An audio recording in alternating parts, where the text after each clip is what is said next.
Sarah Chen stood at the entrance of the Galactic Defense Academy's Grand Hall, her heart pounding against her ribs. The massive doors, carved from crystalline materials that seemed to shift colors with each passing moment, towered 3 stories high. She took a deep breath, adjusted her uniform's collar, and stepped through. The chamber beyond held representatives from over 200 spacefaring civilizations. Some floated in anti-gravity fields, others perched on specialized seats designed for their unique physiologies. Bioluminescent beings pulsed with patterns of light, while crystalline entities refracted the room's illumination into rainbow cascades. At the center of it all stood High Commander Vex Thor, their 4 arms held in the traditional pose of academic authority. Their iridescent scales shifted from deep purple to midnight blue as they addressed the assembled students. For millennia, the galaxy has been shaped by the weapons we create. Vex Thor's voice resonated through the chamber, translated simultaneously into hundreds of languages.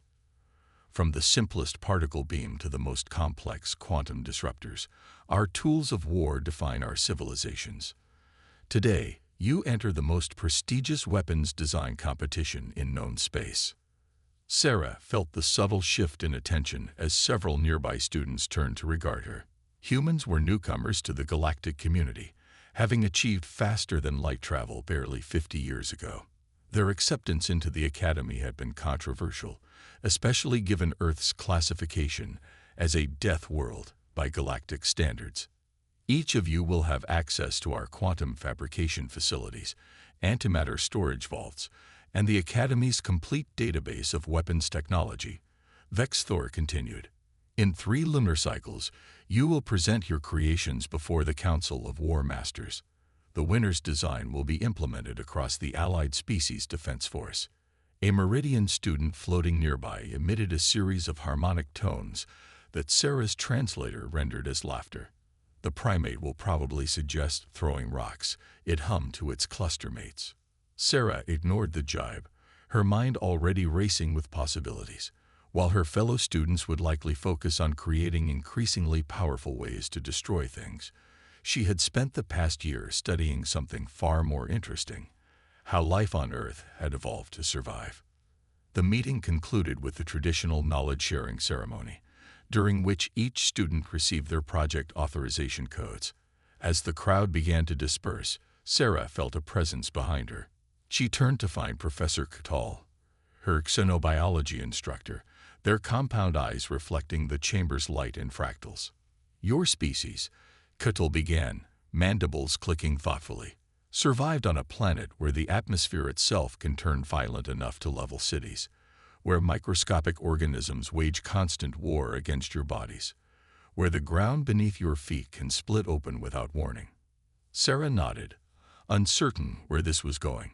"And yet," Catal continued, "when humans finally reached the stars, you didn't come bearing planet killers or death rays. You came with ships designed to weather any storm, medical technology that could adapt to any pathogen, and materials that could repair themselves." "We had to," Sarah replied simply. "On Earth, anything that focuses solely on offense doesn't survive long." Hill's mandibles curved in what Sarah had learned was their equivalent of a smile. "Then perhaps, Student Chen, you should show them why." As Sarah made her way to her assigned laboratory, her mind was already spinning with ideas. The other students would create weapons to destroy their enemies. But on a planet where everything was trying to kill you, survival required something far more sophisticated than mere destruction. She reached her workstation and activated the holographic interface. "Computer, display all available data on Earth's extremophile organisms, with particular focus on adaptive defense mechanisms." The air filled with shimmering displays of tardigrades, mimic octopi, and bombardier beetles. Sarah smiled. She wasn't going to build a better weapon. She was going to build something that made weapons obsolete. Sarah's laboratory hummed with the soft pulse of quantum computers as holographic displays filled the air around her, while distant explosions echoed from other testing chambers, her fellow students already experimenting with their destructive creations. She focused on the intricate dance of molecules before her. "Computer, Overlay the defensive mechanisms of a hagfish with the structural properties of a mantis shrimp's shell, she commanded. The simulation merged, showing an impossible material that could both deflect incredible force and transform its molecular structure in response to threats. A sharp chime announced an unexpected visitor. The doors slid open to reveal Zixera, a Velocitan student whose sleek, raptor-like form marked them as one of the galaxy's premier combat evolutionaries. Their head tilted at an inquisitive angle as they surveyed Sarah's workspace. No weapons testing. Zixera's translator conveyed both curiosity and contempt. The armament finals are in less than 3 cycles. Sarah gestured to her simulations. I'm working on something different. Look at this. When a hagfish is attacked, it releases proteins that instantly transform the surrounding water into a defensive gel. It's not about matching force with force. It's about changing the rules of engagement. Primitive biological responses. Zixera's neck frills flared. We evolved beyond such crude mechanisms eons ago. My quantum displacement cannon can vaporize a capital ship with a single shot. And what happens when you miss? Sarah asked, pulling up footage from Earth's marine ecosystems, or when your enemy develops better shields. Look at this octopus. It doesn't just change color, it changes its entire physical structure to match its surroundings. No single weapon can counter that kind of adaptability. The Velocitan's eyes narrowed. You waste time studying obsolete life forms while the rest of us push the boundaries of physical law. Perhaps humans aren't ready for advanced warfare after all. After Zixera left, Sarah returned to her work with renewed determination. She pulled up the Academy's materials database, searching not for the most powerful or destructive elements, but for those with unique properties. Metamaterials that could bend light, quantum entangled particles that could respond instantaneously to changes, and programmable matter that could restructure itself at the atomic level. Computer, begin fabrication of test sample Alpha 7, she instructed. Incorporate the reactive properties we observed in the cephalopod chromatophores, but at the quantum scale. The fabrication unit hummed to life, weaving together strands of exotic matter thinner than atoms. Sarah had spent weeks studying how Earth's creatures survived against overwhelming odds. The pistol shrimp created underwater plasma explosions. The tardigrade could survive in the vacuum of space. The trapjaw ant could strike with the force of a bullet. But it wasn't their offensive capabilities that interested her. It was how they integrated multiple survival strategies into single, elegant solutions. As the first test sample took shape, Sarah received another visitor. Professor Kutal entered silently, their compound eyes taking in the complex web of biological and quantum mechanical data floating around the room. The other students speak of your strange approach, Kutal observed. They say you study primitive creatures instead of advanced weapons theory. Sarah held up the newly fabricated sample, a small disk that shimmered with an otherworldly iridescence. They're right. I'm not building a weapon at all. I'm building this. She activated the disk.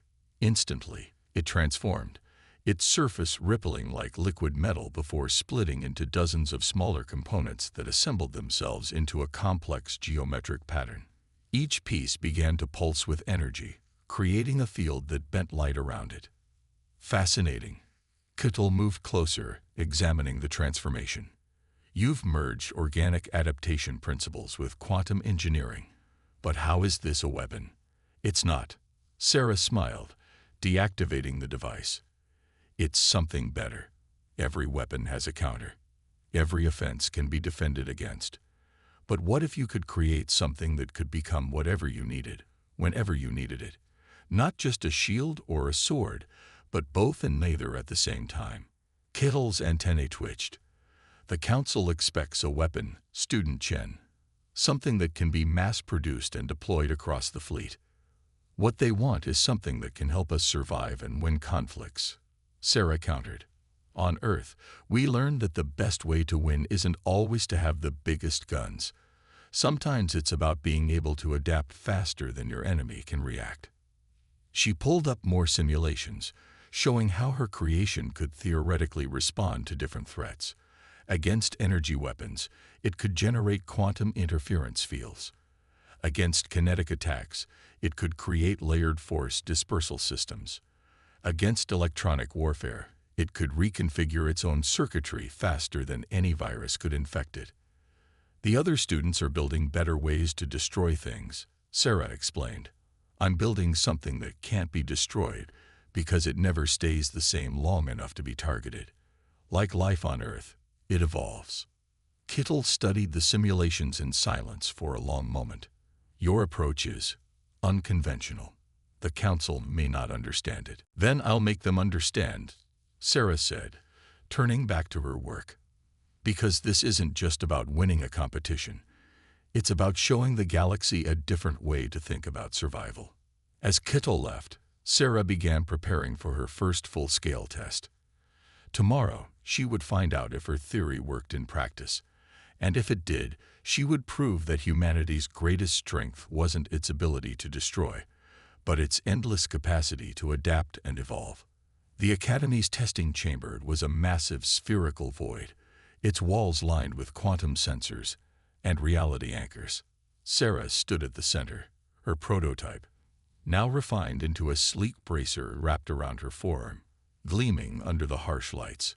Above her, behind protective fields, observers gathered to watch the preliminary trials.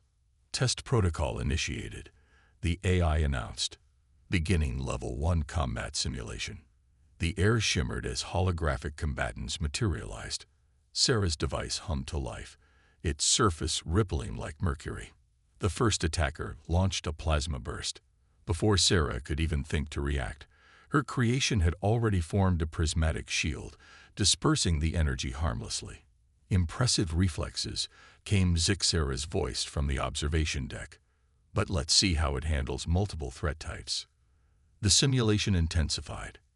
Kinetic rounds, electromagnetic pulses, and graviton beams came from all directions. Sarah's device transformed rapidly, becoming a deflector array, then a quantum scrambler, then a gravity well generator. Each adaptation happened faster than conscious thought, the neural interface she'd developed allowing the technology to respond to threats before they fully manifested. But then something went wrong. A particularly complex attack pattern triggered a cascade reaction in the device's quantum matrix. Sarah felt the bracer grow hot against her skin as its adaptive algorithms began to conflict with each other. Warning: quantum instability detected, the AI announced. Recommend immediate test termination. Sarah gritted her teeth. No. Continue the test. Full spectrum assault. The chamber erupted with every type of weapon in the Academy's database. Her device struggled to keep up, its transformations becoming erratic. Warning signals flashed across her neural interface as the quantum matrix approached critical failure. Then she remembered something from her research, how certain bacteria could share genetic information under stress, rapidly evolving new defenses. Instead of fighting the device's instability, she let it happen. The bracer's surface began to fracture, but instead of breaking apart, it split into multiple autonomous units. Each fragment developed its own defensive capabilities, working in concert to create a layered protection system more complex than anything she'd originally designed. The barrage of attacks ceased, leaving Sarah standing in a sphere of shimmering, ever-changing technology. The observers fell silent. Professor Kittel's voice broke through the quiet. Student Chen, please explain what we just witnessed. Sarah held up her arm, watching as the fragments reintegrated into the bracer. It evolved. Just like life on Earth, when faced with overwhelming pressure, it adapted in ways I hadn't anticipated. The quantum matrix didn't fail. It found a better solution than the one I programmed. Impossible, one of the senior weapons instructors declared. Quantum systems cannot spontaneously develop new configurations without direct programming. Earth's history is full of impossible things. Sarah countered. The first fish that walked on land, the first mammals that returned to the sea, the first primates that looked at fire and saw a tool instead of a threat. Evolution isn't about following predetermined paths. It's about finding new ones. She interfaced with her creation, displaying its internal data on the chamber's holographic systems. The device didn't just react to threats, it learned from them. Each adaptation became part of its base configuration, allowing it to respond even faster to similar attacks in the future. Zixera descended to the chamber floor, their combat sensors actively scanning the bracer. This violates several fundamental principles of weapons design. A weapon must be predictable, controllable. That's where you're wrong, Sarah said. The most powerful force in the universe isn't control, it's adaptation. Life on Earth didn't survive because it was the strongest or most destructive. It survived because it could change, evolve, find new ways to continue existing, no matter what the universe threw at it. She interfaced with her device again, causing it to display all the forms it had taken during the test. This isn't a weapon. It's a system that learns and evolves with its user. In combat, the soldier who can adapt fastest is the one who survives. I just made that adaptation instantaneous. Professor Kittel moved closer, their compound eyes reflecting the shifting patterns of Sarah's creation. The Council may not see the value in something they cannot fully control. Then they need to learn what every species on Earth knows instinctively, Sarah replied. The only constant in the universe is change. The question isn't whether we can control it, but whether we can adapt to it fast enough to survive. As the observers filed out, Sarah began analyzing the test data. The device's unexpected evolution had opened up possibilities she hadn't even considered. If it could adapt its own programming on the fly, responding to threats in ways she hadn't anticipated, then its potential applications went far beyond combat. She had set out to create something that could replace weapons. Instead, she might have created something that could change the very nature of how species survive and evolve in an increasingly dangerous galaxy. Tomorrow would bring more tests, more challenges, and undoubtedly more skepticism from her peers. But Sarah couldn't help smiling. After all, proving the impossible possible was practically a human tradition. The Academy's orbital station shuddered as another solar flare struck its shields. The emergency hadn't been planned, but it provided the perfect opportunity for the advanced weapons class to demonstrate their projects under real conditions. Sarah sprinted down the curved corridor alongside her fellow students, each carrying their prototype weapons. Ahead of them, Professor Kittel coordinated with station control. Main shields at 30%. The station AI announced. Critical failure predicted in 15 minutes. Zixera activated their quantum displacement cannon, its barrel glowing with barely contained energy. We can redirect the solar plasma with concentrated fire. Permission to deploy. Before Kittel could respond, Sarah's device pulsed with activity. Through her neural interface, she sensed something the others hadn't noticed yet. Wait, the shield weakness isn't from the flare's power, it's a resonance problem. The plasma is hitting at exactly the right frequency to create destructive interference. She's right, the station AI confirmed. Standard countermeasures will be ineffective. Kittel turned to Sarah. Student Chen, your device has shown adaptive capabilities. Can it analyze the shield frequency? Sarah nodded, extending her arm. The bracer transformed, extending sensor arrays that interfaced directly with the station's defense systems. Data flooded her neural link. Shield harmonics, plasma patterns, quantum fluctuations. The shields aren't failing, she realized. They're being forced into a specific resonance pattern. If we can match that pattern, and then gradually shift it. Her device split into multiple drones, each taking position along the station's shield perimeter. They began pulsing in sync with the destabilized shields, then slowly altered their frequency. The station's defenses followed suit, shifting away from the dangerous resonance. Shield stability increasing, the AI reported. 40%, 60%, 85%. Zixera lowered their weapon, neck frills twitching in agitation. Impressive, but this was a defensive scenario. A true weapon proves itself in combat. As if in response to their words, the station's sensors blared new warnings. 3 unidentified ships had emerged from FTL travel, their designs matching known pirate configurations. All students, battle stations. Catal ordered, "Consider this your combat trial." The pirates struck first, launching a barrage of experimental weapons, quantum-phase torpedoes designed to bypass standard shields. Several students fired back with their prototypes, filling space with destructive energy. Sarah's device, however, did something unexpected. Instead of attacking or defending, it analyzed the pirates' torpedo technology. Through her neural interface, Sarah watched as her creation decoded the quantum phasing process in real time.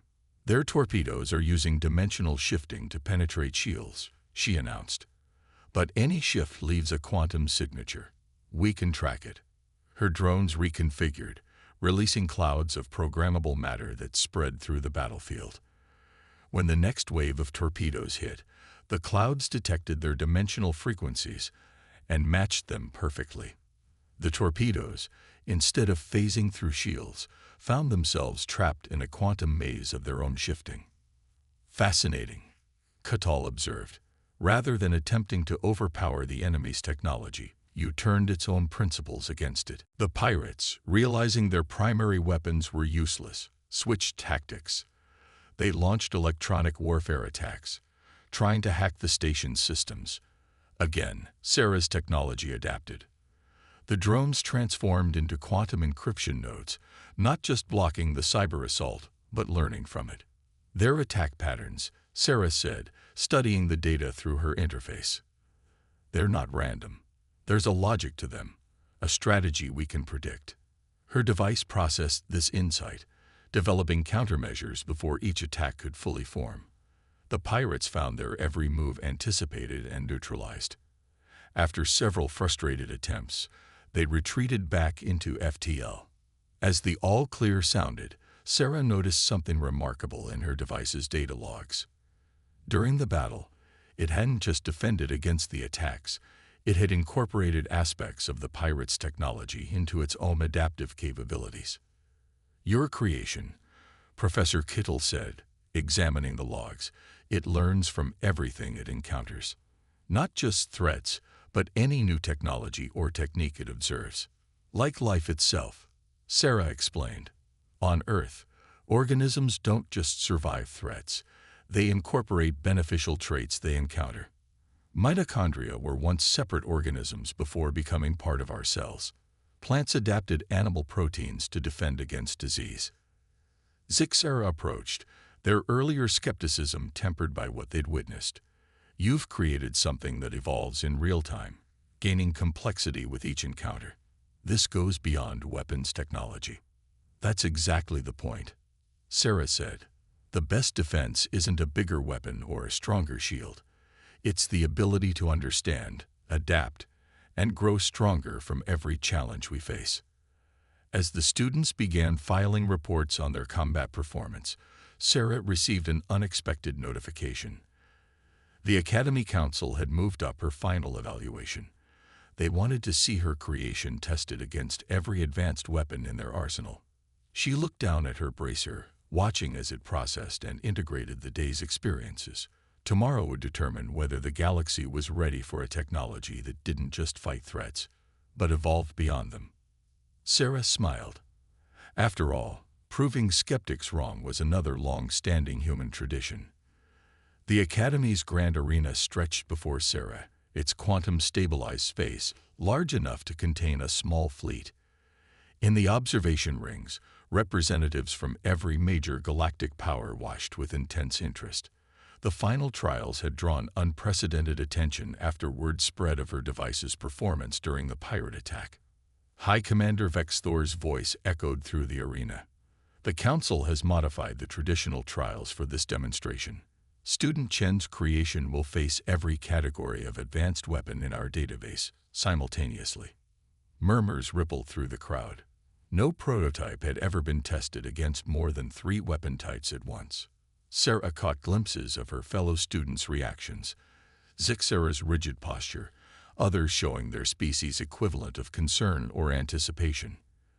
Additionally, Vexthor continued, Given the adaptive nature of this technology, we will include experimental weapons never before fielded in combat. The trial begins in 30 seconds. Sarah took a deep breath, centering herself as her device hummed to life.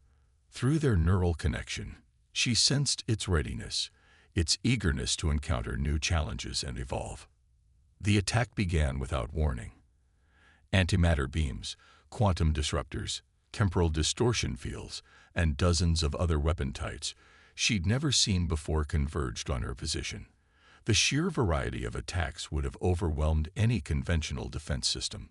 But Sarah's creation wasn't conventional. It split into a swarm of rapidly evolving components, each adapting to specific threats while sharing successful strategies with the others. When a chronometric torpedo tried to age her into dust, one drone developed temporal shielding and transmitted the solution to its siblings.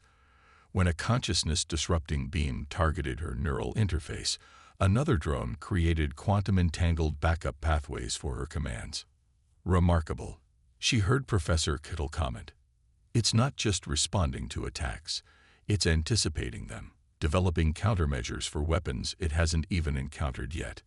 The Council escalated the trial, introducing biological weapons, nanite swarms, and even theoretical physics-breaking devices. Each new threat was met with increasingly sophisticated adaptations. The drones began combining successful strategies, creating hybrid defenses that could handle multiple attack types simultaneously. Then Sarah noticed something extraordinary. Her device wasn't just defending. It was learning from every weapon it encountered, incorporating their principles into its own evolution. When a plasma lance struck, the drones didn't just deflect it. They understood it, improved it, and developed entirely new applications for the technology. Stop the trial, one of the council members demanded. The human's device is copying restricted military technology. No, Sarah called out, her voice carrying across the arena. It's doing what life has always done. Learning, adapting, evolving.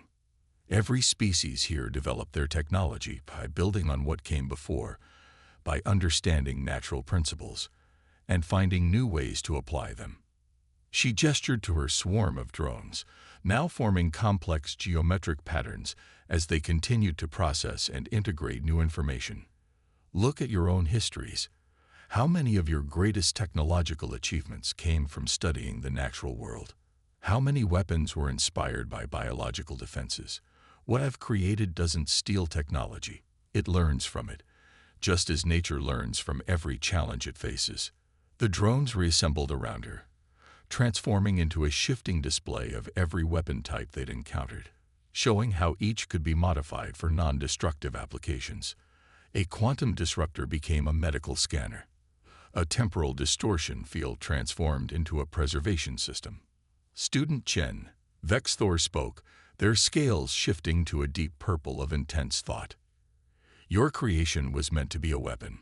Instead, you've developed something that could make weapons obsolete. Because that's what humans do, Sarah replied. On Earth, we learned that the strongest creature isn't the one with the sharpest claws or the deadliest venom. It's the one that can adapt to any situation, that can turn challenges into opportunities for growth. She interfaced with her device one final time, commanding it to display its full potential. The drones merged into a singular form that continuously evolved, each transformation more beautiful and complex than the last. This technology doesn't just protect us from threats, it helps us understand them. Every weapon you use today taught it something new, not just about how to defend against attacks, but about the fundamental principles of science and nature that those weapons exploit. The council chambers fell silent as the implications became clear. Sarah's creation wasn't just a new type of weapon or defense system. It was a new way of approaching survival itself, one that emphasized adaptation over destruction, understanding over domination. Sarah stepped forward, their previous skepticism replaced with something approaching awe. We sought to create better ways to destroy our enemies. You built something that could help us evolve beyond the need for enemies. The council's decision is unanimous, Vexthor announced. Student Chen, your technology will not be classified as a weapon. Instead, we're creating a new category, evolutionary defense systems. Your design will serve as the foundation for a new approach to galactic security." As applause erupted from the observation rings, Sarah smiled. Her device had proven something she'd known all along: that humanity's greatest strength wasn't its ability to win fights, but its talent for finding ways to make fighting unnecessary. The galaxy had wanted a better weapon. Instead, she'd given them a better way to grow, adapt, and evolve. After all, that's what humans had always done best: turning survival into an art form and challenges into opportunities for transformation. Looking up at the countless alien faces showing their species' versions of approval and understanding, Sarah knew she'd done more than win a competition. She'd shown the galaxy a glimpse of why humanity, despite its apparent limitations, had managed to survive and thrive on a world that should have destroyed them. Sometimes, the best way to win wasn't to build a bigger weapon.